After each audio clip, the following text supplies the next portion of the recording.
নদীর ধারে ঘুরতে যেতে কার না ভালো লাগে বলো? তাই আর দেরি করিনি। যেই আমাকে ফোন করেছে যে নদীর ধারে ঘুরতে যাওয়া হবে, তাড়াতাড়ি চলে, আমি আর দেরি করিনি, মোটে দেরি করিনি। বলি আগে নদীর ধারে যেতে হবে, তাই তাড়াতাড়ি করে চলে গেছি। ও বাবা, এ কোন জায়গায় নিয়ে এসছে? আমি তো এখানে কোনোদিনই আসিনি। তো জায়গাটা খুব ভালো ছিল। চলো আর ফোন লাগবে না, চলো আমরা এবার টাটা। টাটা নতুন জায়গা। আমি নতুন জায়গা বলতে দাদা হাসছে, দেখেছো কিরম জ্বালা বলো তো।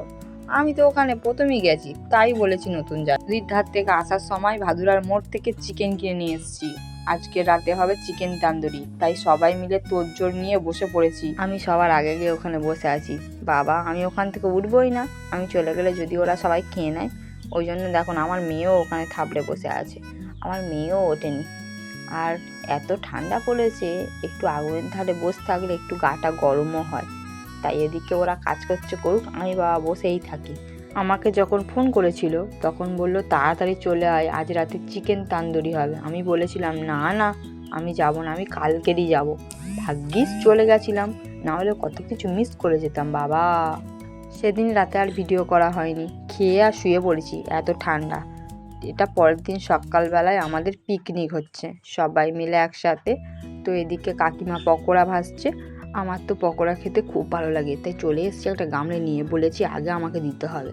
আর আজকের রেসিপি হচ্ছে আমাদের রাইস আর দেশি মুরগি, মোরগ।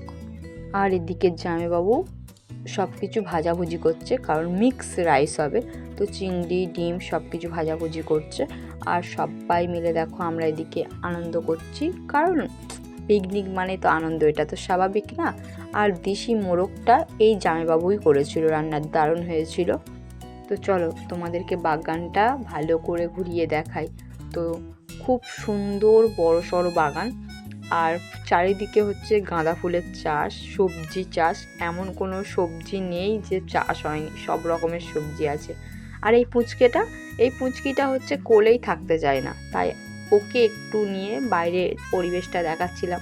পিকনিকের মেন পয়েন্ট খাওয়া দাওয়া, তো সেই সময় চলে এসছে, তাই আমাদের কলা পাতা কাটা শুরু হয়ে গেছে। কলা পাতায় খাওয়া হবে, আমাদের চারিদিকে কলা গাছ ভর্তি, তাই কলা পাতাই খেতে হবে। কলা পাতায় খেতে সবাই ভালোবাসে, তাই আমিও খুব ভালোবাসি। আমার খুব জোর খিদে পেয়েছে, প্রায় 2টো বাজে, তাই সবার প্রথমে আমিই আগে খেতে বসে গেছি।